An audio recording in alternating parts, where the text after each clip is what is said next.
मैं इस केंद्र पर 1999 में वैज्ञानिक के तरीके से यहाँ पर ज्वाइन किया। इसके बाद मैंने देखा कि हमारे इस प्लाट के पास ही एक बिल्ली का देसी छोड़ है।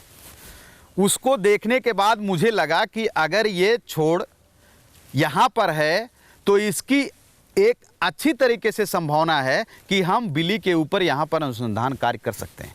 इसको ध्यान में रखते हुए हमने पूरे अपने देश से जो विभिन्न प्रकार की प्रजातियाँ हैं उसका कलेक्शन किया। कलेक्शन करने के बाद उसका इवैल्यूएशन किया, मूल्यांकन किया।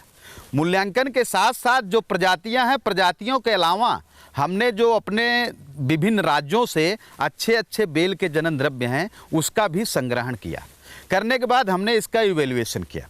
अब जो प्रजातियां हमने कलेक्ट किया उन प्रजातियों का नाम है NB5, NB7, NB9, NB15, NB16, जो कि नरेंद्र एग्रीकल्चर यूनिवर्सिटी फैजाबाद से निकाली गई।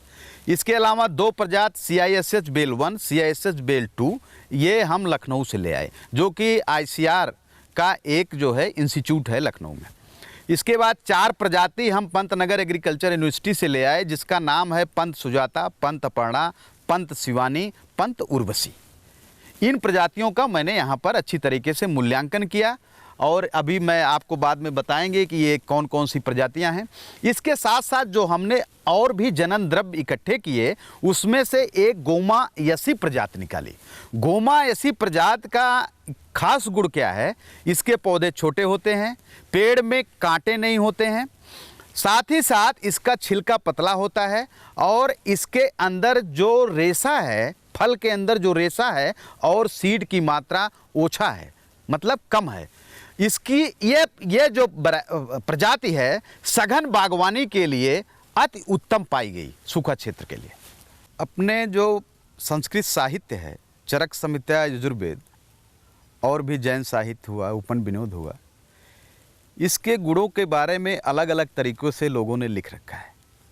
इस पौधे के एक एक भाग, चाहे वो जड़ हो, चाहे तने का छिलका हो, चाहे पत्ती हो, चाहे इसका फूल हो, चाहे फल हो, औषधि दृष्टि से अगर हम देखें तो अपने लिए ये एक तरीके का वरदान है यह फल।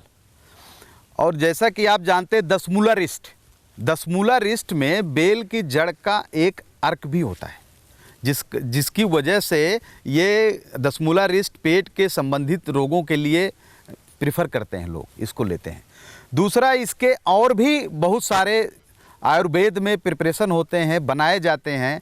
और मैं तो ये कहना चाहूँगा कि अभी और भी इस पौधे के ऊपर संशोधन करने की, औषधि गुणों के ऊपर संशोधन करने की ज़रूरत है। इसके साथ साथ मैं ये कहना चाहता हूँ कि इसके फल का अगर हम शरबत के तरीके से प्रयोग करें, यूज करें, तो हमारे पेट संबंधित जैसे कि डिसेंट्री है, कॉन्स्टिपेशन है, डायरिया है, उसमें बहुत ही लाभकारी होता है।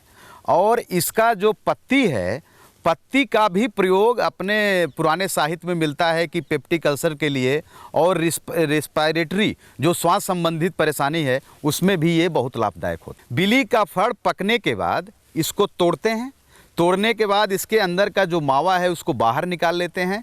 मावा को पानी के साथ उसको हम मिक्स करते हैं। मिक्स करने के बाद उसका सारा का सारा जो रस है वो पानी के साथ घुल जाता है। इसके बाद छन्नी लेकर के उसको हम छान लेते हैं। तो छानने के बाद इसके अंदर का रेशा और जो इसके अंदर का बीज है वो बाहर निकल जाता है और आपका जो मावा होता है, मावा का पूरा भाग पानी के साथ घुल जाता है। अब कितना पानी मिलाएंगे ये आपके ऊपर डिपेंड करता है। अगर आपको थोड़ा मीठा चाहिए तो आप उसमें मोरस डाल सकते हैं, फिर उसके बाद उसका उपयोग डायरेक्ट कर सकते हैं।